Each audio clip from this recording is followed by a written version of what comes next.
At Hornell Anderson, our business is to design unique solutions. The Space Needle came to Hornell Anderson to help them strategize a plan for creating an interactive experience at the top of the Space Needle in the O deck. When they brought us on board, they thought, well, here's a branding firm. What does that mean? Graphic design firm, what does that mean? And pretty quickly said, you know, there's an opportunity here to treat this as something more than just an identity project. How do we do something that's different, that's engaging, that isn't just a website stuck up on top of the Space Needle and use a mouse and a keyboard to click around and find stuff? How can we get something done in less than a year for a fixed budget and do it on time and on schedule? The main goal is to drive business to the top of the needle, create an experience that's more than just what you can see outside the window. So they came to us with this, you know, live the view. It's about the view, live the view. We wanted to do something that was obviously more engaging and fun. We really thought about extending the view on days where the physical view isn't there, and on days when it is, how can we augment that in a manner that makes sense? We were brainstorming, like I said, kind of pie in the sky ideas of what would be cool. The core team gets together in a room and start spinning out ideas. We knew that we were going to use technology, and given that the Space Needle has a sort of retro future thing going on already, this George Jetson-esque 1962, what does the world look like in the future? Here we are in the future trying to put elements back in. So ultimately we ended up doing a full branding project where we created strategy and name and identity for 4 different assets from the top all the way down to the bottom. There are 5 different types of stations. There are 2 camera stations, 1 north and 1 south. Combined, they make up for a 360-degree panorama of the city. The cameras are user-operated. They're 1080p cameras, which means they have high-definition fidelity.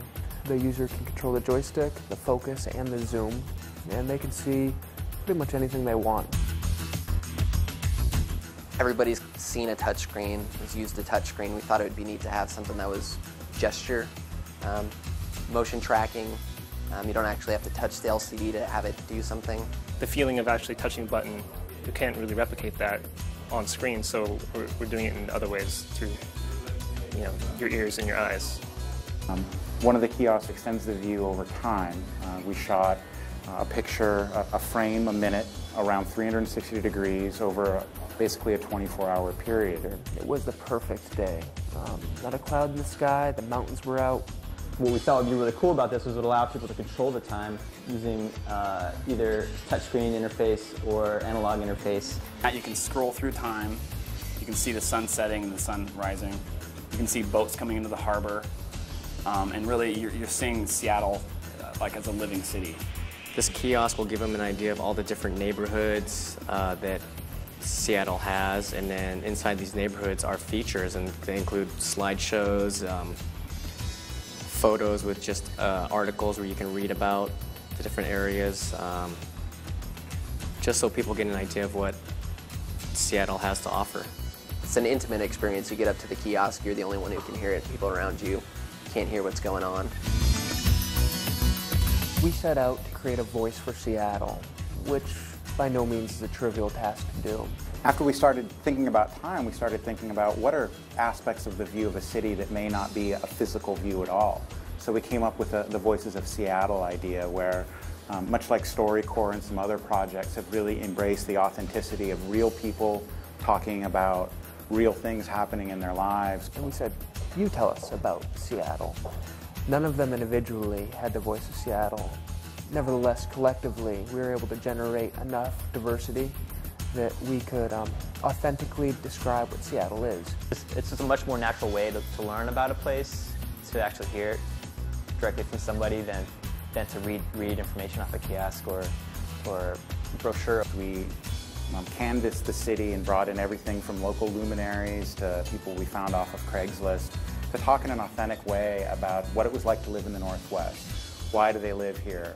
Why did they come here? Why did they stay? And we really heard fascinating things from people.